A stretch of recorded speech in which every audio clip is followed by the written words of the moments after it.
A desire that you are not contradicting with belief feels really good, doesn't it?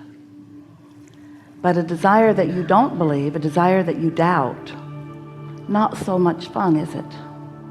So the key is for you to figure out some way to believe in your own desire.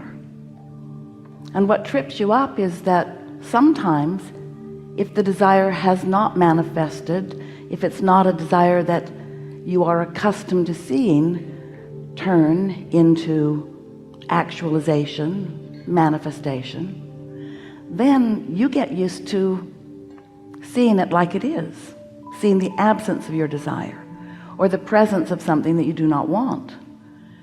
And most do not realize that as they focus upon what is, they continue to practice the vibration of what is, which makes it difficult for what is to change.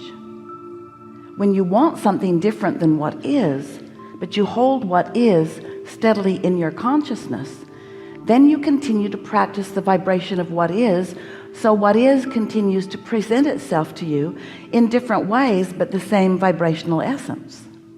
Different faces, different places, but essentially the same thing continues to happen. So the key to being a deliberate creator is to find some way to distract yourself from what is while you focus upon what you prefer. It's like telling a new story, or even telling no story. Just do not continue to tell the same story if what the story is about is not pleasing to you. Seems logical, doesn't it? So you live in a universe that is vibrationally based. You are too. You are pure vibration. You are vibration above all other things. But you are vibration that has manifested into some physicality. And you've become so accustomed to the physicality that has occurred that you forget that you are vibration. So most of you, human blessed beings, you don't deal with your life vibrationally. Instead, you deal with it in terms of action, actualization, manifestation. And that's what slows you down so much. If you could realize that you are visualizing things into being, that you are imagining things into being, if you could get your imagination into a larger part of your life experience and your observation into a lesser part of your experience would begin to flip more into things that you do want. We're not trying to get you to stop living what you're living, because most of it is really nice, isn't it? But you can be a better selective sifter than you are being. You can focus yourself more deliberately. And that really is what deliberate creation is all about. It's about deliberate focus. But in order to be effective at deliberately focusing, you have to understand what it is you're reaching for. And the thing that is interesting is that when we ask you to focus, we're not asking for your visual focus. We're asking for your vibrational focus, which means we're asking you to find a way to emotionally focus. Focus yourselves emotionally, meaning care about how you feel. And if what you are thinking about or focused upon, whether it's past, present, or future, whatever it is that has your attention, if you would remember that that focus carries with it a feeling, and if you would care about the feeling more than anything else, and you would focus your feeling into what feels better. In other words, let's say something has happened and it's not the way you wanted it to happen, and someone else is involved and you feel that they are wrong in their part in this, and you focus upon what happened, and you focus upon the injustice, and you focus upon what you think they should have done differently. You've got yourself all out of focus. And the way you know that you're out of focus is because you don't feel good.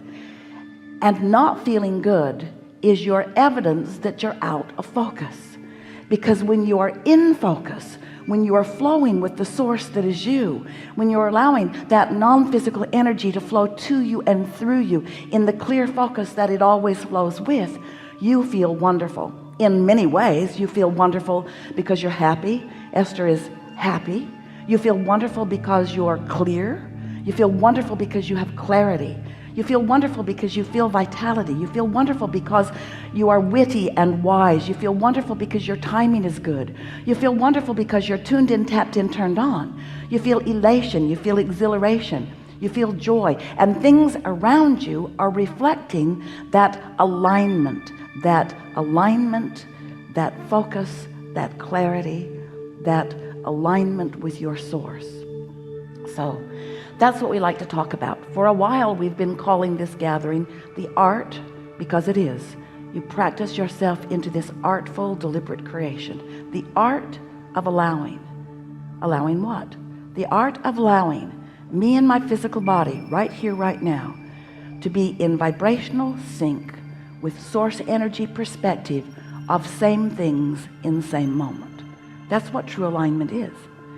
You see, you're not here on your own, out here on the ragged edge, leading edge, we mean the leading edge, out here on the leading edge. You're not here alone. You are here with all of this non-physical energy flowing with you, to you, and through you, aware of everything that you are focused upon in this moment. Not just knowing who you were when you were born, not just knowing what your reason for being here is, knowing who you are and why you are here and what you are about in this moment, what you're about in terms of your vibrational alignment or not, your vibrational allowing or not. So focusing, really, if you will think about focusing being in terms of focusing your feeling, focusing yourself into feeling good, finding a way to feel good. And sometimes that means don't think about that. That's a little tricky. I'm not going to think about that thing that I'm thinking about. I'm not going to think about that thing anymore. I'm not going to think about that thing that I keep thinking about. I don't want to think about that thing. I'm not going to think about that thing anymore because I don't want to think about that thing. I'm not going to think about this thing. I can't stop thinking about this thing. Because when you give your attention to it, law of attraction causes a relationship to begin between you and it. That's what law of attraction is all about. In other words, when you get focused upon something, you begin to reverberate the same vibration that it is. And once you begin to do that, momentum ensues. And once momentum gets going, it's time to take a nap, really. It's time to meditate. It's time for some major distractional effort, which usually means sleep or meditate. Sometimes you have the power to focus. Esther, we thought she was rather remarkable just now. She was having so much fun with you. She really did not want to leave. And yet, because of the thousands of times that she has stood in that place and listened and felt for us, it was easy for her to just adjust her vibration to the frequency that is us. But it takes some practice to be able to distract yourself from whatever's going on in that way, doesn't it? It takes some practice, and that's what this gathering is all about.